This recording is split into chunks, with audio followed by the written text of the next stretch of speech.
السلام علیکم رحمۃ اللہ وبرکاتہ۔ میں نرگس شاہد احمد طلوے آپ سبوں کا اپنے یوٹیوب چینل میں دل کی عمیق گہرائیوں سے خیر مقدم کرتی ہوں۔ ویلکم، سسواگتم، خوش آمدید۔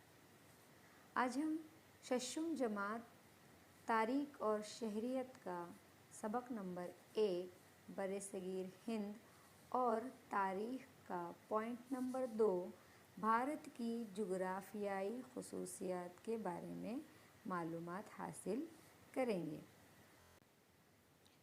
بھارت ہمارا ملک کافی وسیع و عریض ملک ہے۔ اس کے شمال میں ہمالیہ پہاڑ ہے، مشرق میں بحر بنگال ہے، مغرب میں بحر عرب اور جنوب میں بحر ہند ہے۔ بھارت کے جزائر جو بھارت کا حصہ ہے لیکن بھارت سے الگ ہے، انڈمان نکوبار بحر بنگال میں اور لکشدیپ جزائر بحر عرب میں پائے گئے ہیں۔ 1947 سے پہلے یعنی بھارت کی آزادی سے پہلے پاکستان اور بنگلہ دیش بھارت ہی کا حصہ تھے۔ اگر ہم بھارت کی تاریخی تشکیل پر غور کریں تو 6 طبعی حصے معلوم ہوتے ہیں۔ نمبر 1 ہمالیہ، نمبر 2 سندھ، گنگا اور برہمپتر دریاؤں کا میدانی علاقہ، 3 تھر کا ریگستان، 4 دکن کی سطح مرتفع، 5 ساحلی علاقے اور 6 سمندر میں پائے جانے والے جزائر۔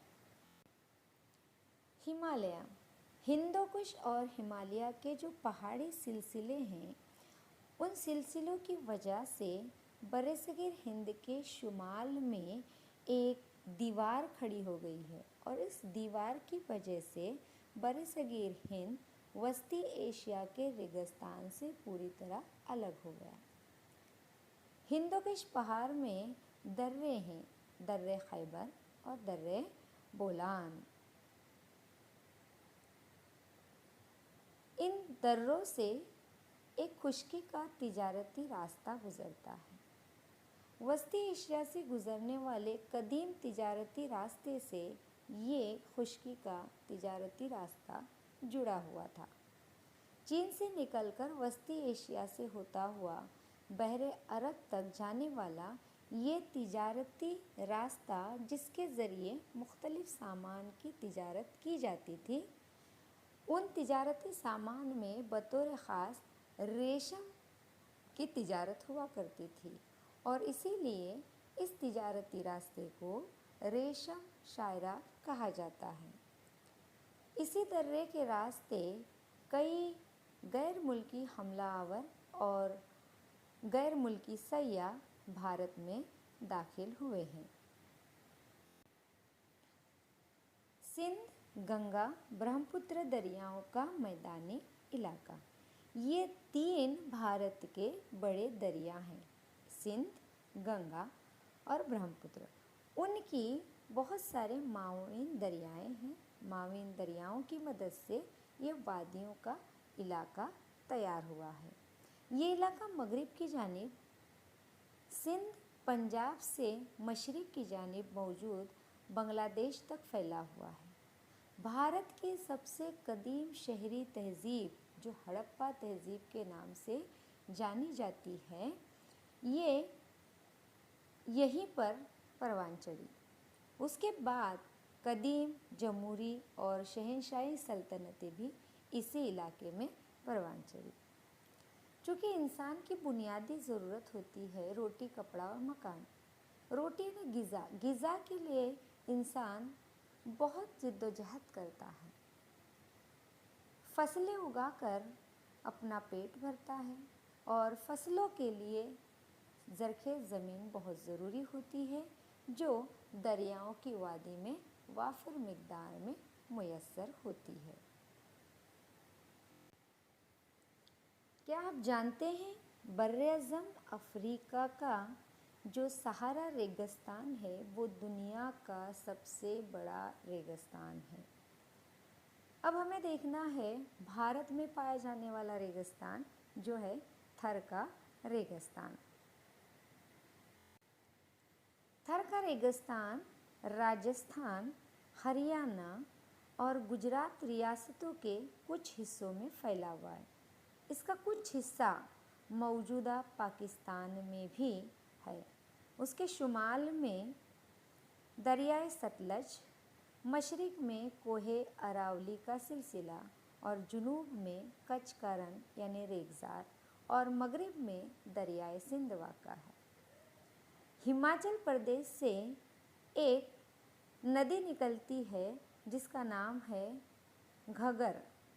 ये घगर नामी नदी थर के रेगिस्तान में पहुंचती है और वहाँ से ये नदी पाकिस्तान चली जाती है, पाकिस्तान में बहती है। लेकिन जब ये पाकिस्तान में पहुंचती है तो उसे घगर नहीं कहा जाता बल्कि उसका नाम हाकरा रखा गया है।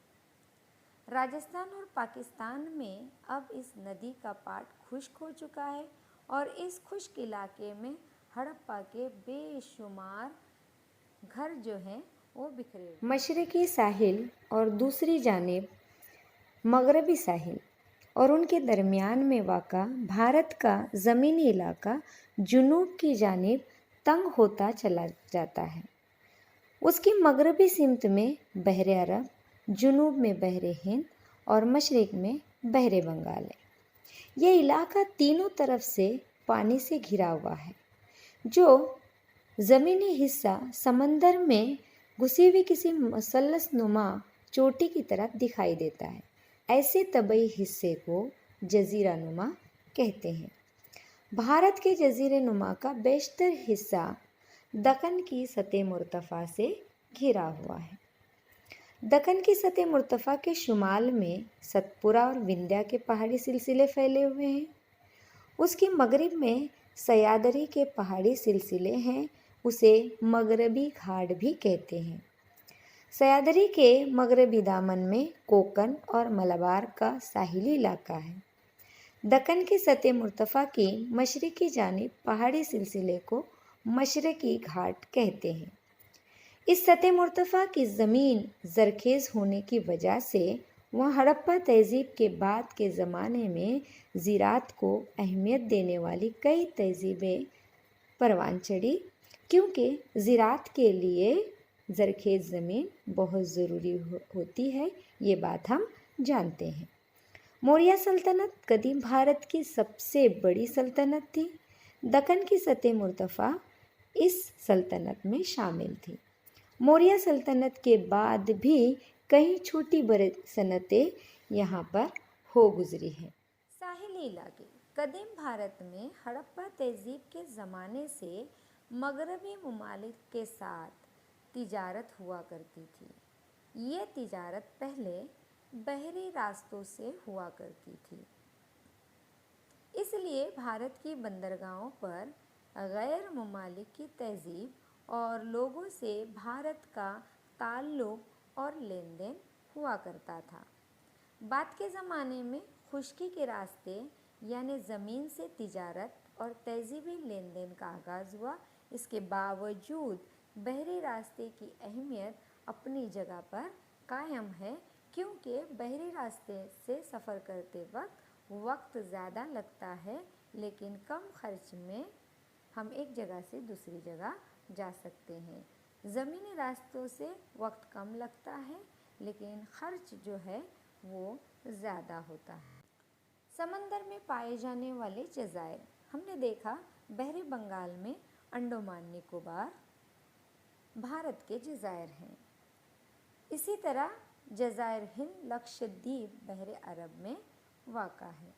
पुराने ज़माने की बहरी तिजारत में इन जज़ायर को बड़ी अहमियत हासिल थी। पेरिप्लस ऑफ द अरेथियन सी एक किताब है जिसमें बहरे अमर के बारे में मालूमात दर्ज की गई है। इस किताब में भारत के जज़ायर का भी जिक्र है। ये किताब को एक नामालूम यूनानी जहाज़रा ने लिखा हुआ है। अब हम आखिरी पॉइंट देखते हैं जो है बरसगीर हिंद। हड़प्पा और मोहनजोदारो शहर मौजूदा पाकिस्तान में हैं।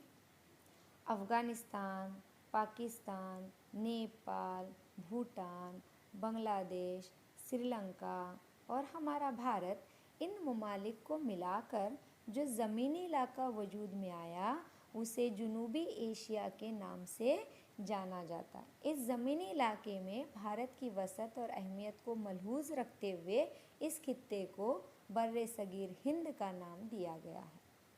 हड़प्पा तहज़ीब ख़ासतौर पर बरसगीर हिंद के शुमाल मगरिब के इलाके में परवान चढ़ी। हमारे पड़ोसी ममालिक हैं चीन और म्यांमार। जनूबी एशिया या बर्र-ए-सगीर हिंद का हिस्सा नहीं है, फिर भी कदीम भारत से उनका तारीख़ी ताल्लुक़ रहा है। कदीम भारत की तारीख़ के मुताले में इन्हें अहम मकाम हासिल है। ये वीडियो अगर आपको पसंद आए तो उसे लाइक कीजिए, शेयर कीजिए और हमारे चैनल को सब्सक्राइब कीजिए। अल्लाह हाफिज़।